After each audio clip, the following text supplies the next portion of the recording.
Yo. Let's do this. No, we're already doing it. Amazing.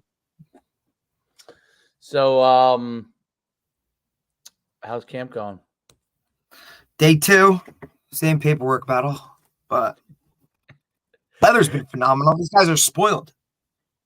The weather today was beautiful, dude. Great. Although You know, we had look, we go mornings, right? So that's a little different, right? But and you get that, like, I don't know. It's just when you walk out and that heat doesn't hit you in the face, you've already won for the day, you know? Like, so these guys can really get a good one in early before it really gets heated up and hot. I mean, I don't know if that is, I don't know. To me, it's like camp should be hot. Should that temperature, you should be, you know? But we'll take it. We're in August 8th. First week. You guys, I don't know. I'm in like week 9,000 already. I tried to warn you about that little Pee-wee AYF type of youth. Listen, I get it, but man, funny. I give you a lot of credit, man. Like I said, you're herding cats. It's funny. God bless you. They're doing well, but it's funny, boy. If you ain't fully gray by the end of this season, then you're good. That's where it's gonna stay, bro. But I don't know. That might be, I don't know, a couple more weeks of this stuff for you. I don't really know. I think our season starts in like you start after me. I start later than you, and then I play a game before you. No, I think we start. I was told that we start not this Sunday, but the next Sunday's game. Oh, very nice. See, so next week we'll scrimmage. We'll go scrimmage Wednesday, game scrimmage Friday, and then that'll put us in game week because we play Friday down in Ocean City. That's cool. Yeah, that should be fun. Ocean City. Could be. I mean, we got to, we didn't leave a very nice, 33-7 loss last year. Don't leave a nice, taste in your mouth. So hopefully these guys take some pride in that. I just came across a picture of me in Cancun with, I don't know who the person is. Oh, stop right there. And with my old buddy, the late great Pete Connolly. The one, rest in peace. Rest in peace. It was my what a dude. He was my guy, dude. We used to have so much fun. I am so excited to dive into the Johnny Manziel thing on Netflix that just got released today. I can't wait to see it. And then Hard Knocks tonight. We're 2 for 2 today. So listen, no sleep anyway over here, so we're good. Did they already start the Urban Meyer one or no? No, that one comes next week or a couple weeks. Johnny Manziel's already been released? Already out. It's already out. You can go on Netflix right now and it's there. Well, I know what I'm doing tonight. Yeah, dude, I'm binge watching Johnny. Just because not only was he a good football player, but he's TMZ's best thing ever, right? He's the first TMZ football player. 100%. He is the first reality TV football player, right? And then could you just could you imagine him in this world now of NIL with, Johnny Football? I mean, come on, man. He actually probably pushed it more to happen, right? Look at what this guy's doing. And how can we stop this, Crazy. Johnny, I know I've told you this before. Johnny Manziel, who he played it, he came to my camps when he was came to my Austin camps. It starts with him sitting in the end zone of watching a high school game at his school, and the first thing he says is, "High school football in Texas is gospel." Yeah, they're yeah. His high school stats, because I remember he won our National Player of the Year from our All-Star game. In high school, he had, you ready for this? I think I've told you this several times. I love it because you're tied to him, right? Like him, Mario, some of these guys literally have been through your stuffs, and for him to be one of them, one of those guys that beats to his own drum, I guess you could say. There was a stretch with NUC when we had 4. I think it was 4 of 5 Heisman Trophy winners. Heisman's. Heisman's. So we had Heisman at 19 years old. Johnny Manziel, then we had Marcus Mariota, then we had Derrick Henry, and then Kyler Murray. Yo, how funny is it? How funny is it to look at those three quarterbacks and like they have a certain style that none of the others have, and they all went through your, you know what I mean? They have that more athletic. Probably because you could run a 40 in our event. So running a 40, probably in the old days, you could run everybody tested. So if you were a quarterback that could run quarterback, you said quarterbacks ran the 40 or did not? Everybody did. Yeah. Everybody. Yeah. Right. Yeah, that was just part of your, hey, you come to my showcase. This is what we do, you know? Right. So that was kind of thrown into the evaluation too. So those guys who could run, it was helpful. Those three, yeah, right. Like, hey, obviously it's going to like, you know, sorry, but here's what it is. Like, this is what we see kind of as and then also like his whole, like, dude, he had Cliff Kingsbury as his offensive coordinator the year he won the Heisman. Like, you're talking two guys that are very similar in personality wise, you know, just let it rip, you know? And that for him to like say, hey, you're a freshman, to have that, like, all right, my offensive coordinator's kind of got my back, right? Like now I can, and nobody's expecting anything.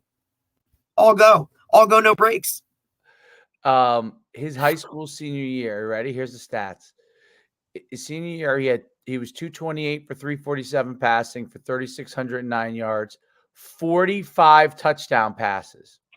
Okay. And then he had only 5 interceptions. That's incredible. See, that's the part that, you know what I mean? Like, that's the one where people will look at and they won't really recognize how amazing that stat is. For how many attempts? He had 347 attempts. And out of 300, damn good. That's pretty damn good, right? So then he had 170 rushes for 1,674 yards, basically averaged 10 yards a carry and 30 touchdowns. That's the other part. Like, he ran for another, like, you know what I mean? He had 75 touchdowns his senior year of high school. That's crazy. That's crazy. All right, we have our special guest. I see him here. So, oh my God, what a good guy. We're gonna bring him on right now. Tarig Holman, the head coach of St. Thomas Aquinas out of New Jersey. Formerly Bishop R. Formerly, right. Formerly Bishop R. But not only is he a fantastic football coach, but he also was a big-time Division I athlete himself. Penn State, out of Randolph. Iowa. I mean, Iowa. Did I say Penn State? I mean, Iowa. You're in the Big Ten, brother. And it's changing, so we're okay. You're okay. With the way teams are changing conferences now, dude, we're good. That was back when. That's when back then when Iowa used to grab so many top New Jersey players. A ton, and we'll talk about that. Yep, and then out of Randolph, New Jersey, originally, and we'll talk about all those things. We'll talk about his camp and how that's going. And then we'll go from there. We'll bring him on right now. Coach Holman. Yo, what's up? Yeah, my guy. Hey, buddy, thanks a lot. I appreciate it. How are we doing today? I'm doing great. Just got home. Today was a McDonald's day because we got off the field a little bit late. So I chugged down a Big Mac. So it's going to show up a little bit later, but it's all right. You're good. That's it'll get you the juice to get through another hour. You're good. Plus, you're lucky. You got good genetics. You're able to stay lean. You know what I mean? That's a good thing. Depends on what you call lean. Well, you're leaner than me, so that's a good thing. Yeah, you still got that one, so you're good. But thanks again, man. I appreciate you coming on. Oh yeah, I'm excited. Really excited to talk. So, you're at taking over St. Thomas Aquinas. They've had some good success. You guys had a really good success last year. Just kind of wanted to start there, but obviously there's a lot of places that we could talk about because obviously you were a big time football player yourself, and you went through the recruiting process. So, with St. Thomas Aquinas, and starting to really kind of take that program and making it to be an established power and getting it to that point. What's that process been in I guess, the little bit over a year since taking over? I think it always starts at the top with, and and being in a parochial school with the president and the principal and the AD and getting everybody on the same page. And I also inherited a great bunch of kids. Unfortunately, Coach Meany, who had really got the ship on the right track, passed away, and I was offered the opportunity to be a part of, and that's always the hashtag I use, is just be a part of something great. And I was just blessed to have that opportunity. I have an awesome coaching staff, and I mean, as you guys know, it takes more than just one guy to put some things together.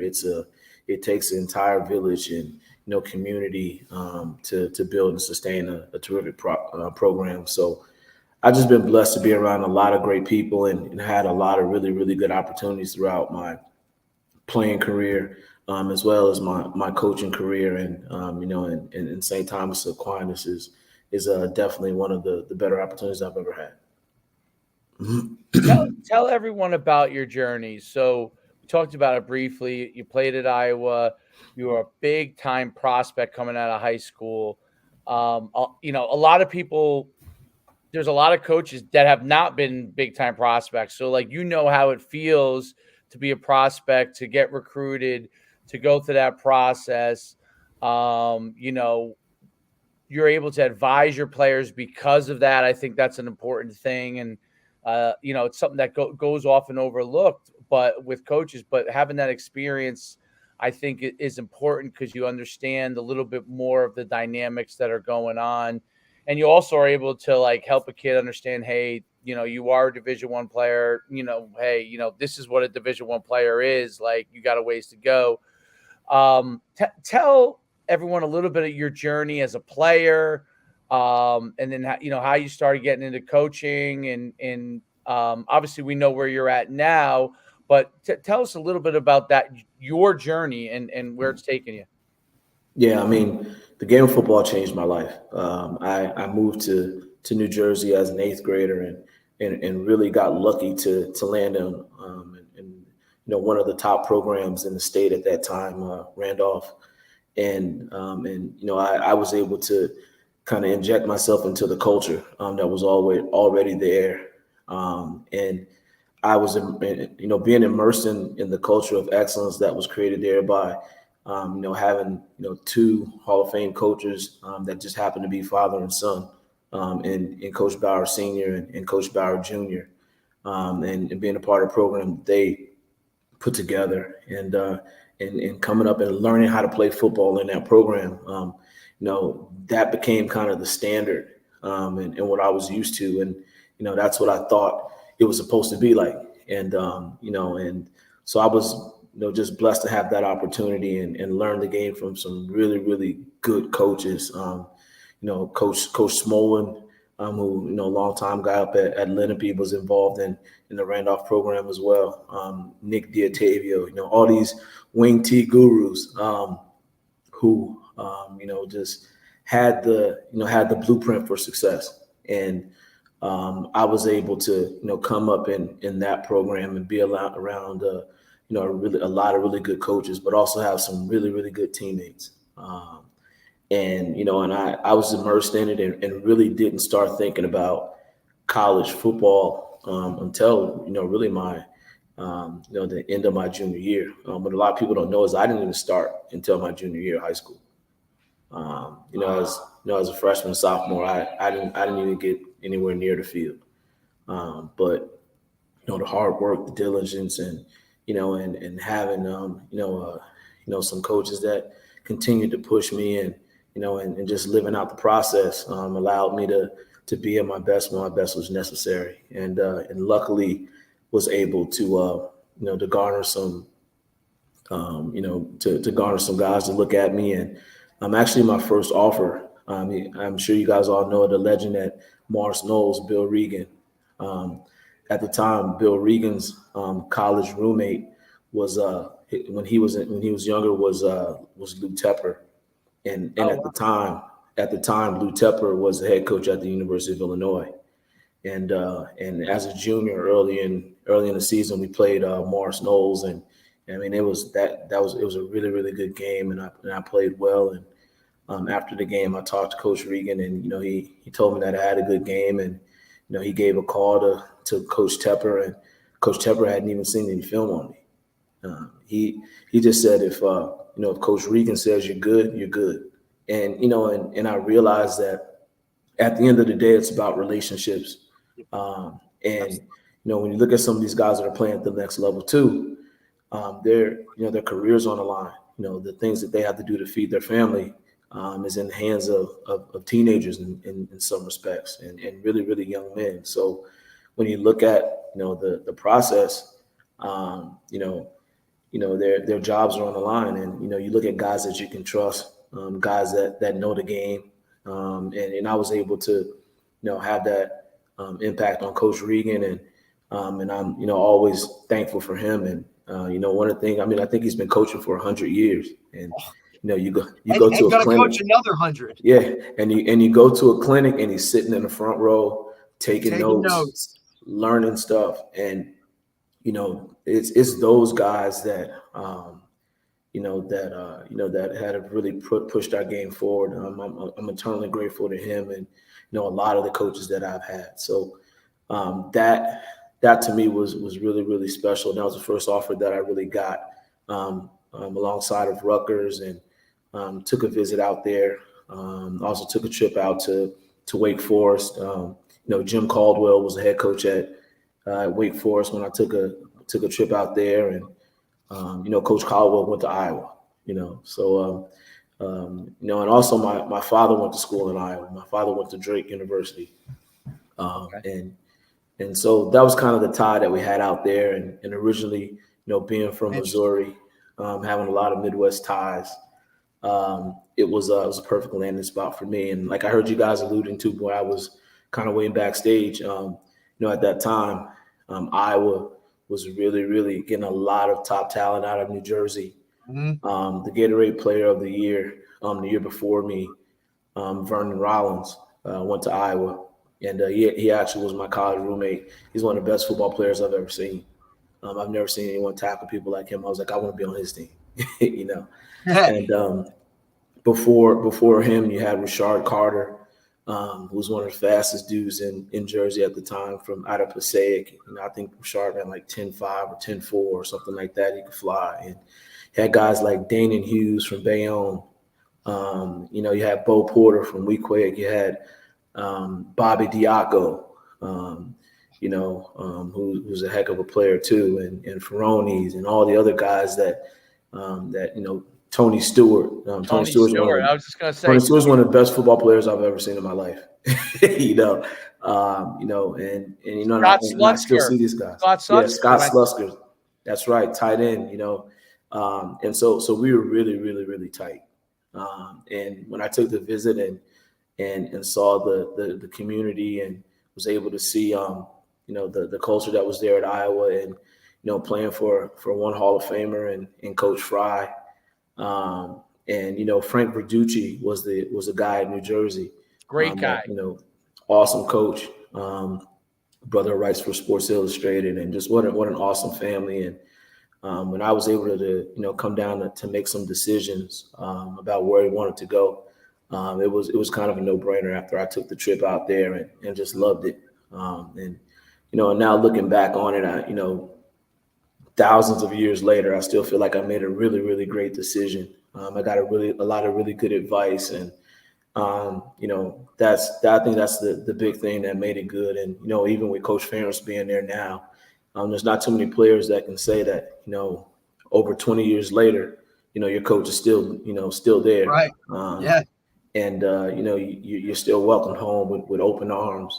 So it's pretty cool to be on the sideline this past year when Iowa played Rutgers, and seeing Coach Ferentz, and my coach is still coaching there, and a couple of my teammates are now coaching there. Liddell Betts is the running backs coach, and LeVar Woods is the linebackers coach. So you kind of see things coming full circle, where as I have a lot of my college teammates that are now coaching. Bobby Diaco, had a heck of a coaching career also, and he'll be back soon. And Kerry Cooks is down at LSU as their DB coach. Bill Innocent is defense coordinator at Washington. I told you about the guys that are at Iowa. So there's just a plethora of guys that that are coaching out there right now, and now it's the same thing. It's like, the relationship that you have with them, and the fact that that they care about you and you care about them, and you're not going to steer them wrong, and the trust and the brotherhood that comes from playing the greatest sport on the earth, is meaningful. So, and that in itself allows me to really help to get our kids into school and do some of those things. I mean, one of the things that I'm most proud of at St. Thomas is that, all 12 of our seniors who wanted to play college football this past year are all playing college football. Amazing. They invested in their education, and they invested in playing in the program, and, they got to see that return on their investment. And at the end of the day, that's what it's about. So, I want to win every game that we play, but at the end of the day, it's about, allowing young men to use football as a vehicle to help them to get to where they want to be. So I'm just excited to be a part of that. What you just said right there at the end is what football to me is all about. Being able to leverage the sport that you love to be able to get you where you want to be. Most of the kids want to go to college, and if they want to play, they can play. But no matter what it is, to be able to leverage it to where you want to be and utilize football to help you. And I've always found that that's coaches that look at it that way, always are the coaches that have players that come back and want to see them, have players that want to talk to them. Yes, obviously we all want to win a lot of games, and it's obviously unbelievably exciting winning a ton of games. But the most important thing is that those kids say, hey, this guy was in my corner, right? Just like the coaches that were in your corner for all those years. It's amazing the tree of coaches Phenomenal. and players that have come from not just from Randolph and Morris County out where you were, but obviously Iowa. I didn't realize that Don Smolin was at Randolph at the time. I didn't even. Coach Smolin, Coach Smolin actually lived in Randolph, and his son and my brother, my younger brother, who I'm not really going to talk to anymore until week 3, after week 3, but I won't even say his name at this point. But my younger brother and his son were Holman Bowl.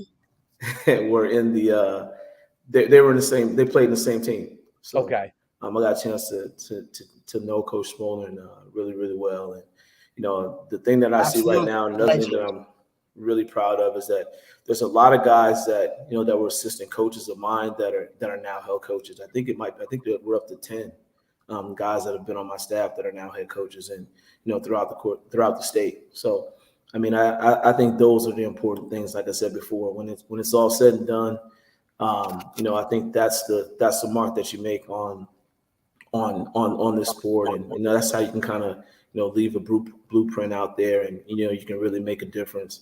And you're never going to get rich being a high school football coach and a teacher, but you can definitely do some things that that can be remembered. You can leave your mark, you can leave a legacy, and you can definitely be a change agent for this planet. No doubt about it. And football is an amazing vehicle for it. I mean, I see it even my son's age just started playing tackle football, and I'm coaching him. And he's a wild, he can be a wild guy.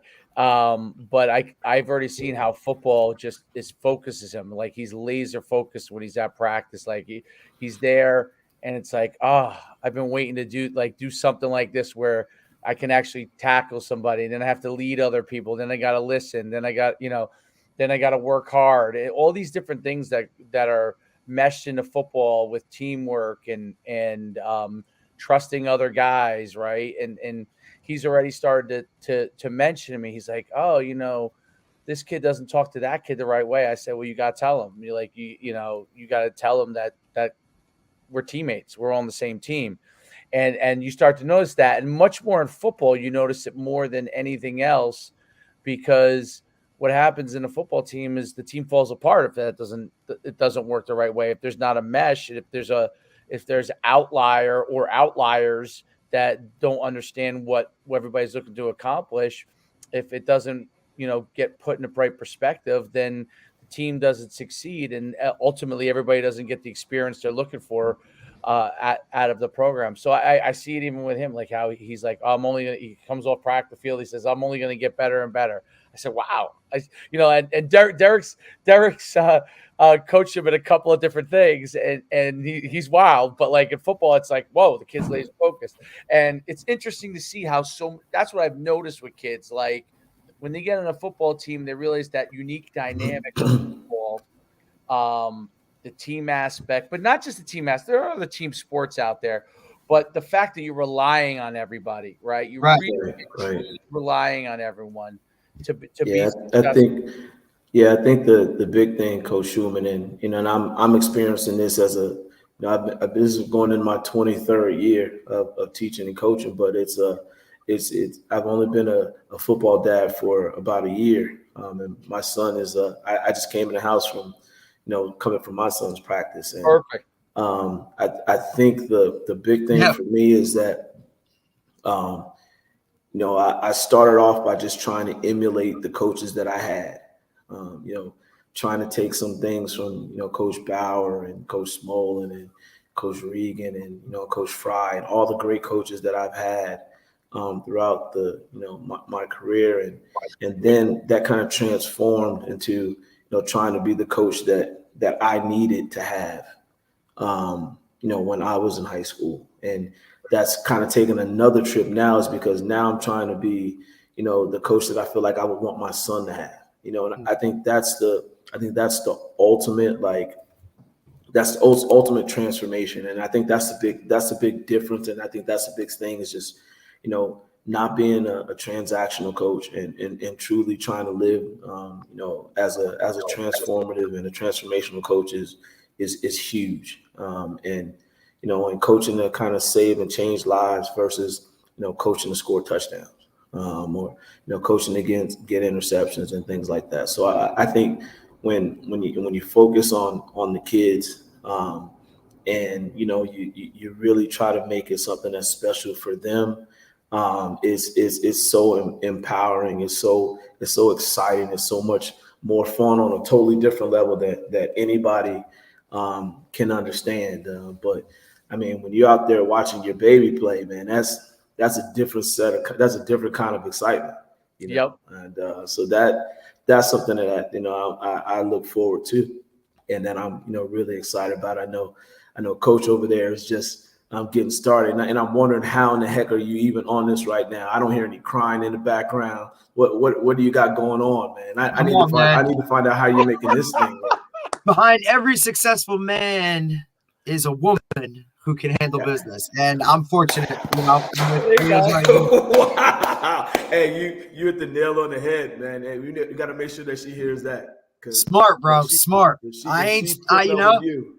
it. I've done my homework. She's a special woman, man. For she sure. is, bro. And I saw that beautiful daughter. I saw that beautiful daughter of yours, and thank you. Thank God she doesn't look anything like you, man. That's what I said. Thank God we're good. Let's hope she gets something, not these genetics, somebody else. It was 5'11". Okay, 5'8" don't work. Sorry. It is what it is. I might have come from Morris County, but it is. We sure as hell ain't the same, that's for sure. But we'll make it work. It's all good. Coach, I appreciate that. And coming full circle and looking at it, right? I think that's really, it's hard to find those guys that are like that now. Everybody, a lot of coaches, it's difficult, right? Because it's, there's just so much more, I feel, access to coaches now, without the protection that's kind of there, right? To kind of help guys out in terms of that stuff. But at the end of the day, man, this is still the greatest thing that we do. We have the power to impact these kids on a daily basis, and, not just, run this play or do that, but, how you doing and this types of stuff to help these guys off the field. Like you said, wins and losses are great, but at the same time, really seeing these guys succeed. And whether it's, going to college to play ball, or whether it's going to college to get an education and do something in that nature, we have, in my eyes, the best opportunity of anyone to really kind of impact these guys on that level. Absolutely. And, we've shared the field a couple of times, and we've had some common kids that we known, and it's pretty cool that's the connection that's important. When you're able to reinforce and really hit home some of the major facets that it teaches you. It's just like when you're talking to kids, they hear from the other people, they hear from someone on the outside. So, that old saying that it takes a village to raise a child is huge. And when you can put a kid in a good situation and be a part of something that's really, really good, it's definitely empowering. And as a coach, I'm also at the age where I actually have a couple kids that I had in class the first couple of years of my teaching career, who's now kids play for me. So Yeah, those that's awesome. are special. You've been invited to weddings, and I had another kid drafted this Yeah. year, Jair Brown, who played at Penn State. He played for me down in Trenton. So you're able to see that some of these kids are doing terrific things out there, and they're being great, husbands, fathers, and the society, and just doing some great things. It's awesome, and that's why I do it. It is an amazing thing transforming kids' lives. I was curious about with Iowa. So you were there when Hayden Fry originally was there, right? Yep. So with Yep. what was I remember when Tony Stewart, I remember Scott Slutzker, a lot of the slew of guys from Iowa. What was the impetus for them to start really recruiting so heavy in New Jersey? Because they don't really spend that much time as much out here as they used to, right? What made them start recruiting all those guys out in New Jersey? I think you got to look at it as it's almost like if you look at the state of Iowa, and being a part of the Big Ten and wanting to be able to recruit, but you also you want to go, and like I said, it's about the relationship. So Frank Reducci is one of the best offensive line coaches that you're ever going to find anywhere. So you have him with his New Jersey ties. So we had a lot of guys from Jersey, but you also look at Coach Fry being from Texas. We had a lot of Texas guys. On our team as well. And then you look at, just trying to do your best that you can in the Midwest. And, but I think it's that, is the part of it, when you get really, really good coaches that happen to be, really, really good recruiters as well. And people feel comfortable with, sending their kid to you is what it's about. And Coach Reducci was that guy, Coach Reducci and Coach, Fry came to my house and sat down with my family. And, you could tell it was, it was genuine. It was going to be more of a transformative thing. And, and when you look at what you needed as, as a kid at that time, like I just needed to be taught. I needed to have structure, and I was able to get that. And I had some awesome teammates out there. And, you could tell once you step foot on the campus that, you look at the thing about Iowa is there's no professional sports in the state of Iowa. So, if we went to the Rose Bowl or we went to the Toilet Bowl, it didn't matter. We're going to have 75,000 people, in the stands, no matter what. So you look at that, you're going to get a top Big Ten education, there as well. So I just look at, just really surrounded, Coach Fry.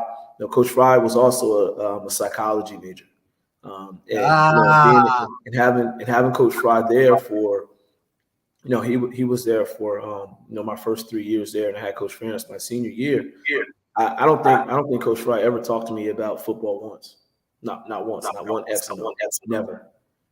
It was always motivational stuff. It was always it was always things that he could definitely get into your psyche, and he could really coach your soul and hit home with things. And he was really, really unique in doing that. And you look at any other time, I would never have a connection with a 7-year-old white man who is from from the heart of Texas. You know what I mean? Right. And that's what you see. 100%. And that's what you see. And that's what you see, the impact that football can have. And that's pretty awesome. And so now I look at, some of the guys that I've known from all over the country. There's not a state in the United States that I could go to and not be able to, call up one of my teammates or a friend of a friend or something. And, I think that's what makes this special, because, it's it's a unique fraternity of men that have gone out and done some things together. And you're internally gratefully for each other. You've had a ton of experiences and things like that. And like I said before, that's what I would love for my son to walk away from this game with. Go. You know what? I definitely want to see him score a whole bunch of touchdowns, get a whole bunch of picks for sure. But that's a at the given. end of the day, That's already, we already know that. I just want him to walk away having half of the experience that I have, and if I could do that for my own son and for the kids that are in my program, then that's success to me. Because like I said before, I just want to be a part of something great, and being a part of something great is, it's not just wins and losses. It's about becoming the best version of yourself that you can be, and I'm just excited to be able to do that, Coach. Awesome. I've been to Iowa's campus. Ooh. It's very nice, actually. So, no, I'm serious. What, you didn't expect to be nice? Well, I'll tell you what I expected. I didn't say that. Hold on, I want to tell you what I expected, though. I want to tell you what I expected. Before you could chime right in, Derek, in 2 seconds. So I was out there. It was when I was still I was an NFL agent for 6 years, and he was a great receiver. I can't remember the name now off the top of my head, but he was a great receiver for Iowa. He had a big catch in the year when they were undefeated recently. But I can't believe it slips my mind, and he would kill me the fact that I'm forgetting it right now. But I met with him when I walked around when you're driving through Iowa, obviously there's lots of farms and corporate. That was what I expected, And then you come into Iowa. Is it Iowa City? Yeah. So Iowa City, and it's kind of like there's like hills, and it's like there's like these bridges. It was beautiful. It was absolutely beautiful. Like it was what you would be like a college town. It was a beautiful city. I couldn't believe it. And it wasn't like, I mean, obviously there are farmers in the outskirt areas, but when you actually come into the city, it was like a beautiful city. I was blown away. I was like, I could see why players come here and I'd like to go to school here. Yeah, it's awesome, and the directions to get to the University of Iowa are really easy too. Just get on 80 and drive straight for 16 hours, and you'll get there. That works. So it's real easy to get to Kinnick Stadium. So, and I've done that drive a lot. But I think that I also look at it as like Kissimmee in Florida, where you do have Iowa City, but you're really close to a lot of major cities. You're 3 hours from Chicago. You're 3 hours from St. Louis, and I had a lot of family in St. Louis and Chicago at the time. Minneapolis, Minnesota is really, really close. I mean, so you can, as far as being able to get away and go to some of the major cities in the country, those things were a given. And then the city itself is awesome. And I haven't had the opportunity to get back in almost 10 years, maybe a little bit longer than 10 years, but even now, just seeing some of the differences that's there, my old teammates and guys that are there all the time are like, you wouldn't even notice. It's so nice. You wouldn't know the place that you went to. And it was awesome when I was there. So, I can't imagine, what it's like now. I mean, I was able to see the weight room, and it's huge. And some of the things that these kids have now, I'm a little bit jealous, I have to admit, but I had a tremendous experience, but it's a really, really nice place to be, and the people in Iowa are different as well, to the point where they're almost so nice where you see the person's going to ask you how you're doing, and they really want to know how you're doing. In Jersey, people say how you doing and don't even wait for you to answer. They just keep it moving. You ask them a follow-up question, they start to act a little weird. That's true. It's people take their time. Like if you drive, the other thing that you see if you drive down 80 and people are flying by you all through Jersey. Get to Pennsylvania, they're still flying by you. You kind of hit Indiana a little bit, and the speed limit goes up, so you can go faster, but people are really taking their time. There's nose down. Yeah. And by the time you get to Iowa, it's there's no hurry here. All right, chill out, get to where you got to get to, and and it's like that. But I mean, like I said before, great experience. beautiful place to raise a family. And I have a lot of friends and teammates that are still out there. Vernon Rollins still lives in Iowa. Mikael Brown, another really good New Jersey athlete, is still out in Jersey. So there's a lot of guys that stayed out there. So, Vernon Rollins really from good place. Hackensack, right? Yep. Yeah, I remember reading about Bergen it. County guys. Bergen County guys. He was an unbelievable player. Yeah, he's different. He's a different kind of linebacker. Yeah, They don't make linebackers like that anymore. He would Probably kill not. people. Old school. He would crush them.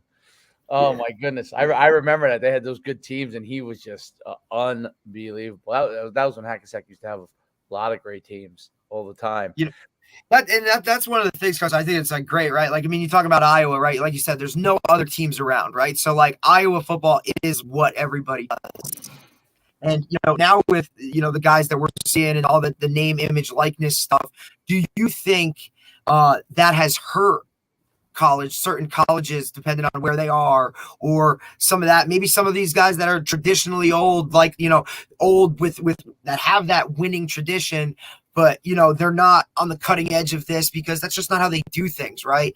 Like, so do you feel like that has hurt some of those programs in that nature with the name, image, likeness stuff we have? Maybe players or these guys that are that are playing for us now are just looking for different things, right? Like that's great with a Notre Dame and all their tradition, but I don't know this guy that won the Heisman in 1920, whatever. I could really care less. Do you think that's had an impact? I mean, first of all, I think they should make, and we can start this. I think they need to make NIL retroactive for all the players that have played in the league and played college football. He wants his bag. I think somebody needs to be cutting me a check. I look in the mail every single day, and I'm hoping I can get a check one of these days. Yes, it's coming. Don't worry, it's coming. Yeah, so they told me the check's in the mail, so I'm still waiting for it. But you said Iowa works at a different pace, so you wait just a little patient. Yeah, no doubt. I mean, I think you're going from one extreme to another extreme, and you're going from. I mean, full scholarship player. I'm still making $25 go, 10 days at least. And the other thing about Iowa's gas is cheap, so you can put $2 in that car and you can probably make it the whole week. But I think I think the biggest issue is you went from one extreme to another extreme. You went from players getting absolutely nothing, besides education and you get a little bit of meal money and things like that, to now guys making millions of dollars. And so I think that's the real issue, is that there's it went from like nothing, where coaches had all the power, and if you wanted to transfer, you had to sit, and if you really couldn't transfer within the same conference, and things like that, where universities and colleges had control over your name, image, and likeness. Right, coaches would block certain guys. Hey, you can't transfer to these schools, but you can go here. Like that was a common thing. Right. So I think that opened the door for, look, it's not fair, and I think everybody could agree it's not fair. But then you go from that to where it is now, and you say, "Whoa, that's crazy." Now you're putting everything, you're putting these colleges and these universities who are making all these millions of dollars in the hands of, again, 15, 16, 17, I mean, not 15, but 18-year-old kids, and that's scary in itself. That's why I would never coach college football. I'm high school for life, but so I think that's the part. I'm trying to deal with that, right? You're sitting in room and all right, this receiver's making this because he's that guy, but this guy feels like he should be making I don't want to deal with it. Yeah. They're making more money than the coaches.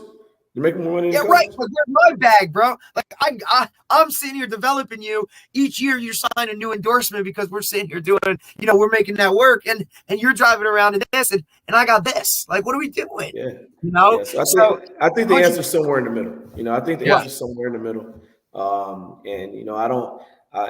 can't say what it really would look like, but I definitely think, just like there needed to be changes before, I think there needs to be, some kind of a change now. I think the answer is somewhere in the middle.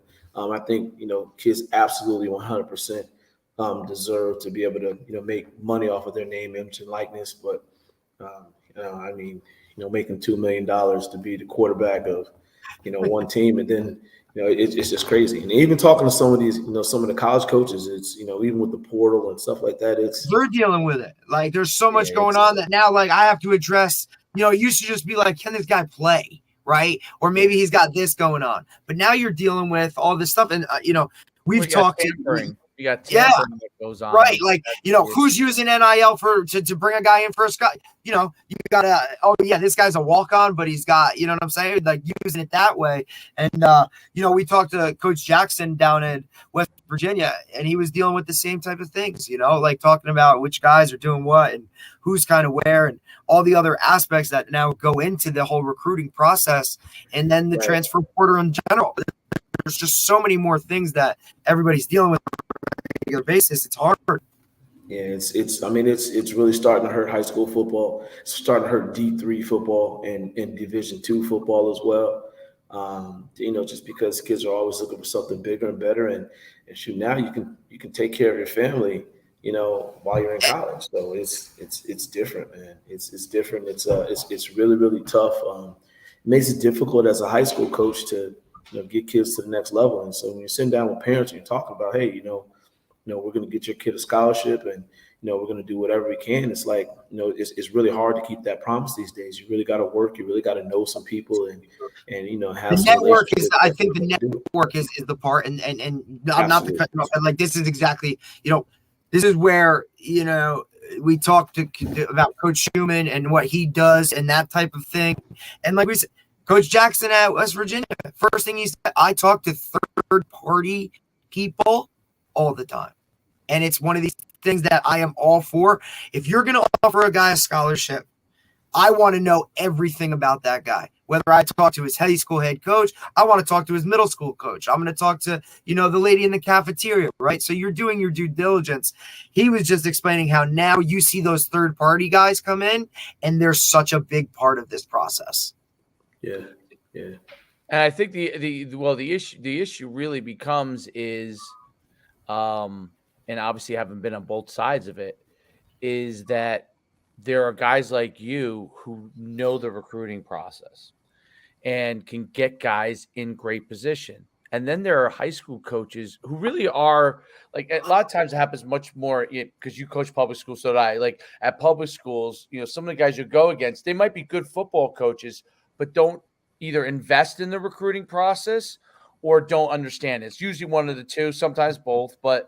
And then what happens is because they haven't taken that time, like they might be a phys ed teacher and coaching football, and maybe they played Division III football, or maybe they didn't even play college football, but they're able to coach the game, but don't know the other part. And now because recruiting is every kid that probably comes out, especially where you are and where Derek is, everyone comes to you expecting to play in college, right? So someone like yourself knows what they're doing or has a good idea of where a kid belongs. Same thing with Derek, right?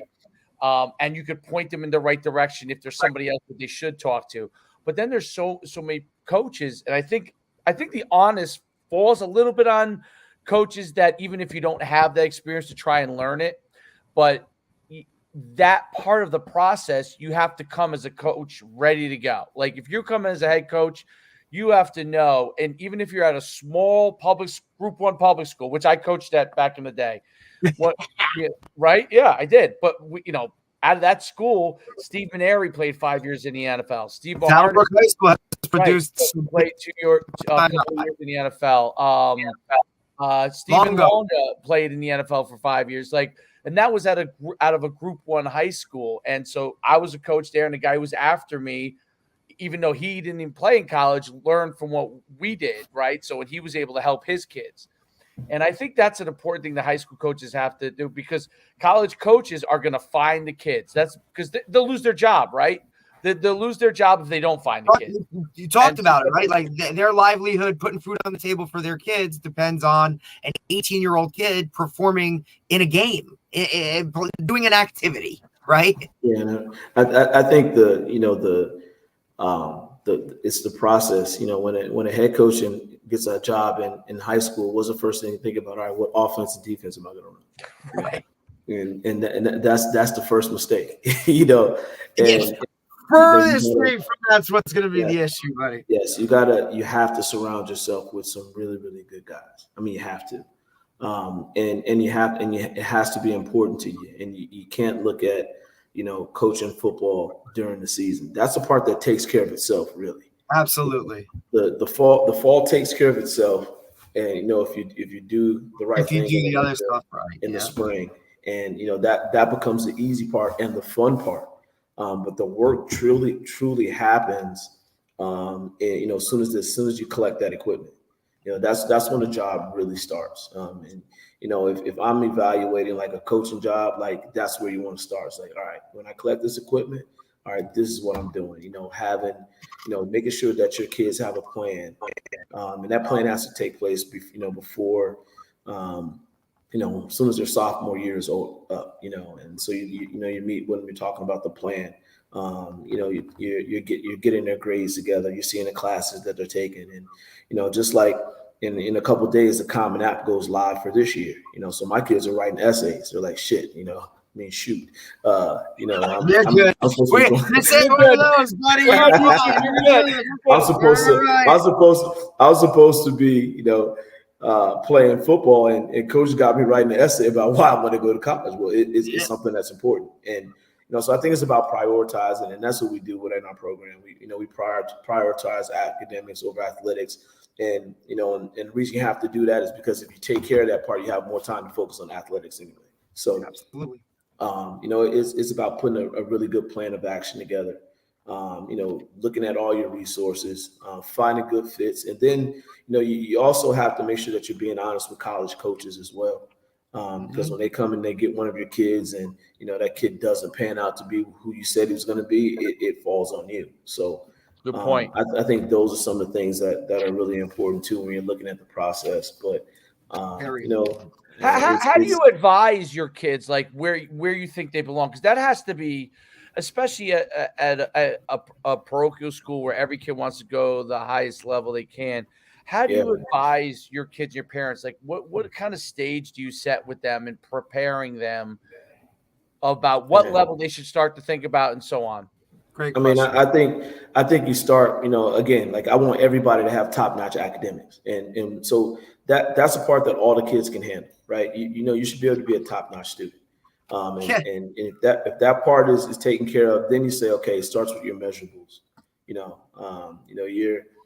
5'4" and 140 pounds. Like you're not going to Alabama, right? And being upfront and honest with the kids, so look at your measurables, height, weight, speed and things like that. And then I always tell the kids is like, I ask them, say, where do you want to go to school? And if they give me, say they give me Bama. All right, you know what? I want to go to Alabama. I want to go to Iowa, coach. And I say, okay, look at the, the position that you play. Look at the kid who they offered scholarship to last year. Look at his huddle. Compare yourself. How do you think you saw him? How do you think you compare? And, and most of the time they're saying, okay, I can understand that. And then following that, you just look for a good fit. But the thing is that, all kids that if you start in high school football in New Jersey, I feel like, especially at our level, you can play college football somewhere. And that's what I talk about parents. I said, look, if they handle what they're handling and, they handle their academics, we'll take care of the football part. And what a lot of parents don't think or don't understand is that you can go to a Division III school for free as well. So you can go to a Division II school for free, and some, in some ways in between. So, and colleges love to come to schools like, like ours and yours, coach, because, they're getting top-notch students. They're getting kids that can play the game, and now they can give them academic money and they can give them athletic money. And now they can, rather than putting all their money into the, athletic portion of it, they can also give you some money for being a top-notch academic student as well. So I think it's about finding the best fit for them. It's about finding the best fit and using your resources. And I tell the kid, I say, listen, the one thing I can do is I can get you evaluated. And if you want some honest feedback, I'll give you some honest feedback. And sometimes it's looking at the harsh reality of what reality really is. And you can't sugarcoat it for kids and parents. You want them to know exactly what it is. And I think that's part of the relationship that you have to garner with them. And just let them know kind of where they are, where they stand, and what's come, what's in the future. And I think the good thing about where we are within our program is that last year we had a kid that pretty much went. We didn't have a kid that went BCS, but we had Division I FCS. We had we had Division I, we had Division II, we had a couple of Division III kids too. So I can say, hey, are you better than this kid that just graduated last year? What's your height, weight? Where do you compare a guy to somebody they've seen in person? Yeah. So, rather than, we look for role models, but hey, here's your goal model. This is kind of where you are. So I think that's where I usually start. The one thing that we do at St. Thomas too is that, we take college trips every single year. I try to get our kids on at least 3 campuses a year, and 3 different campuses. So, if you look at year 1, you go see 3 schools. Year 2, you go see 3 schools, and in year 3, you go see 3 schools. So now, by the time you're a senior, you've been on 9 college campuses. And I try to go like we've gone to like this year we went to see Cardi down in Delaware. I also have a kid that plays down there. We also went to see Darrell Wilson, who's one of the greatest human beings on the planet and a heck of a coach. And he was actually at Iowa after I graduated. But he's now the defensive coordinator at Delaware State. So, we took our kids down there. We took our kids up to see Coach Babers up at Syracuse. And so our kids are, they see, kind of a plethora of college campuses. They can see what some of those athletes look like. And, they can get a feel for, where they fit. And I think at the end of the day, when kids get that information, I think a lot of high school kids think that all touchdowns are created equal, where they score a touchdown in high school, that's just like scoring a touchdown in the Orange Bowl. You know what I mean? So I think those are some of the things that are important. We're going to go check out Rutgers practice and have some conversations with guys like that. But like I said, at the end of the day, I think it's just about, self-awareness, actualization, and, kind of seeing who you are, what the best fit for you, and finding that fit. And that's my job as a coach. As soon as we collect the equipment, that's not my job, is to get those seniors out of there. And this is probably the most difficult year I've ever had. Especially with the quarterback position, it was almost impossible because, colleges are now at the point where, like, why am I going to invest in this, this freshman when I can take a kid who already, played college football for a couple of years, and now, we're going to bring him in. So I'd rather go that route than, investing in trying to, project and, and figure out and look at this kid who's more of a process kid, and you're going to have to train him and teach him. So it's difficult. But again, like I said before, it comes back to relationships and, and finding a good fit for kids, and, and again, letting the kids understand and the families understand that, you're doing everything that you can. And I give them concrete feedback. Hey, you want to go to Bama? Here, I'm calling coach. And look, hey, coach, look at this kid, and give me your feedback. As soon as he gives me the feedback, here, this is what he said. You're too short. You're 5. You run 5 flat. You can't play corner in the Big Ten. It's just not going to happen. So I think things like that, that things that kids really, really need to understand. And there's a difference between being a really, really good high level high school football player and and not being able to play at the next level. And that was something that I saw in my high school as well. We had the most wins in the state at that time. We had I think like 38 wins or something like that in a row. But you can count on one hand. How many guys went to play Division I football during that span. There was very few.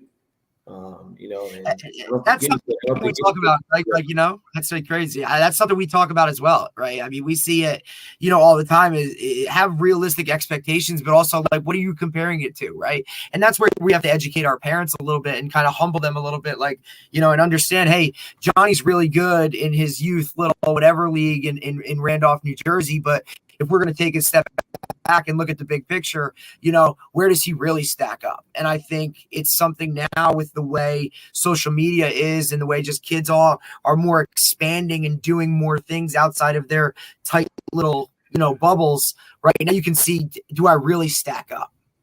Well, you stack up against the country. Yeah. You're stacking up.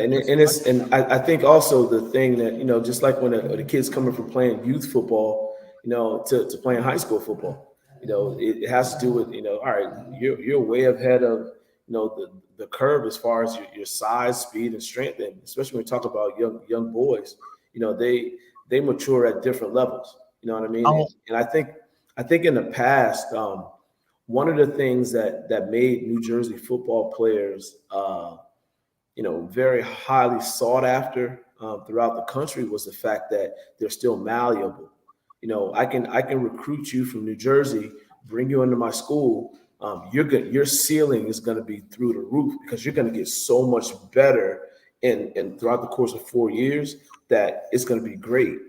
Well, and now you look at some of the kids from Texas or Florida, the kid that they are when they leave is a kid that you're going to get, because they're not going to get necessarily bigger, stronger, faster. They have this high IQ as far as football and stuff is concerned. So I think that's something that's changed a little bit as far as recruiting too, is, looking at, the fact that, Florida and Georgia, I talked to Coach Bell, who's now head coach out in Georgia all the time. They have spring football, and it's not spring football where they play an inter squad game. No, they're playing against other teams. So they're at a huge advantage over some of the things that we have in New Jersey, as far as their kids just being prepared via experience and time on task to play at the next level. And so it really opens a window for us to maybe do a little bit more as coaches. And, we have to be really creative in some of the things that we do as coaches to compete, right. at that level, and again, like, so when I do have a kid that's, he's got the measurables, right? So, but now he's up against this kid from Texas, this kid from Georgia, this kid from California, who has a lot more experience at playing the game than my kid does. So how do I continue to promote them and have them prepared to not only, get that offer, but to play at that high of a level is really what makes what makes or breaks the process as a coach. It's more difficult than ever, I think, for New Jersey and maybe a lot of Northeast schools in general. Because I actually told Derek this the other day. I was just happened to be reading.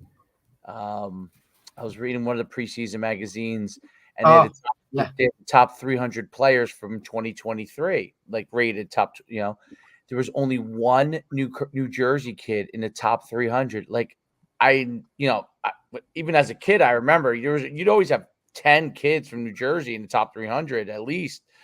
And I thought that may have been a process of the fact that in the South and in Texas and even in California, they're playing so much more football. I don't know whether it's good or bad for life, but as far as football, you're talking facts. Like this is right. What it is, right? And when we talked to PJ Gibbs, right, that was down at he gave us a statistic about, hey, right, and I'm not sure, don't quote me on the numbers, or something about just because these guys live in these states, right? Mike Smith from American Heritage, the same thing.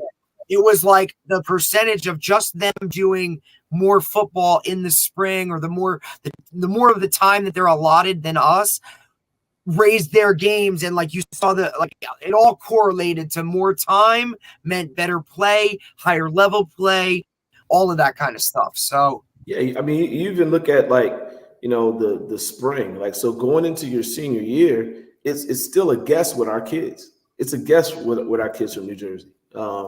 versus, some kids from other states, like they can actually see them play. They say, okay, they don't have to, it's not a combine. It's not 7-on-7. It's a game. Helmet, shoulder pads. Oh, you can tackle,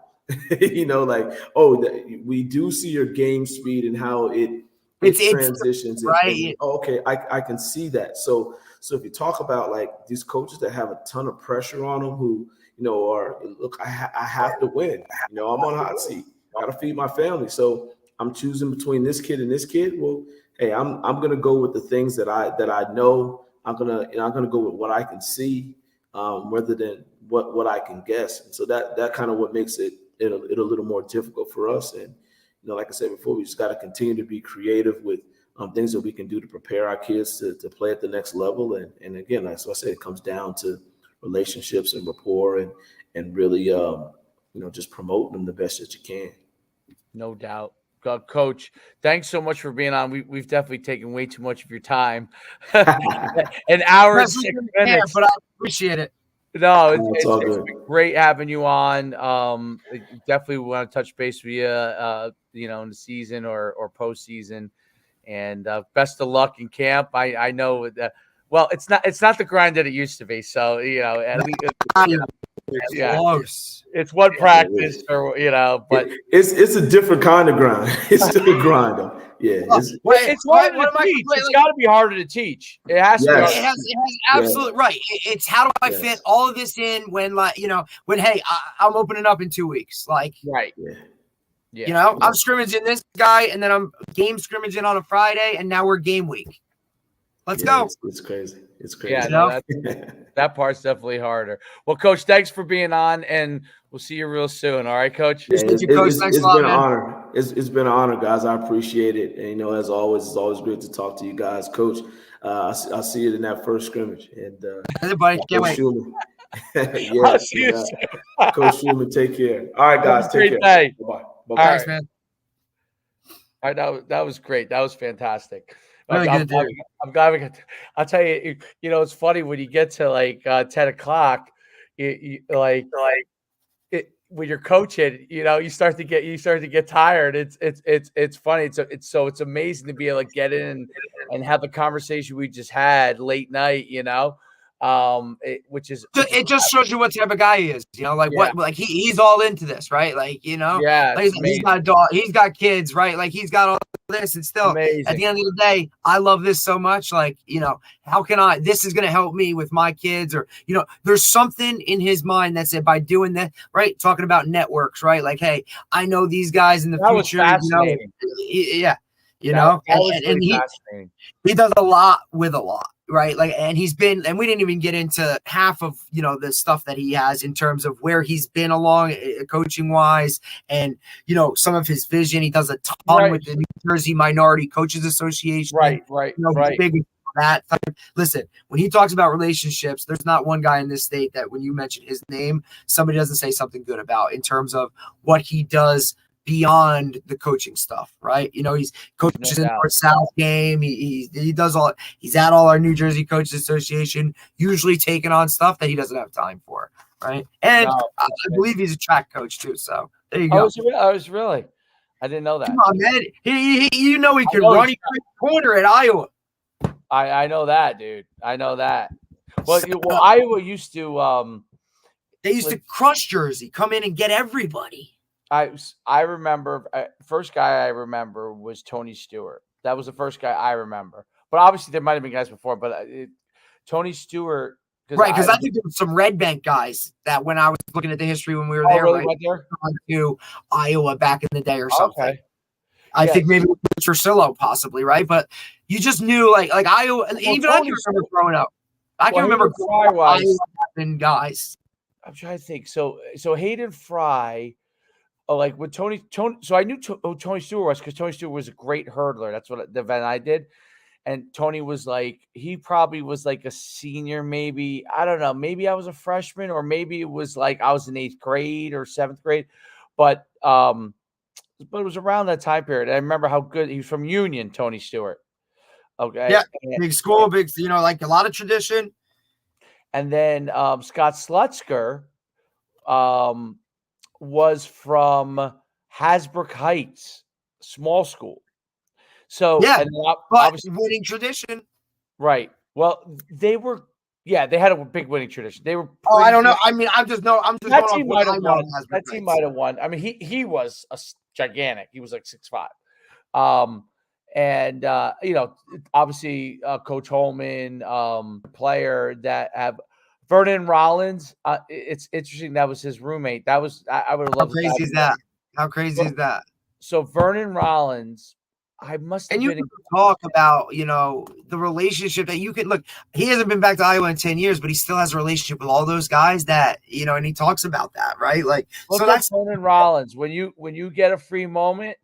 If you, it is the 90s. I'm telling you, he was so good. what position?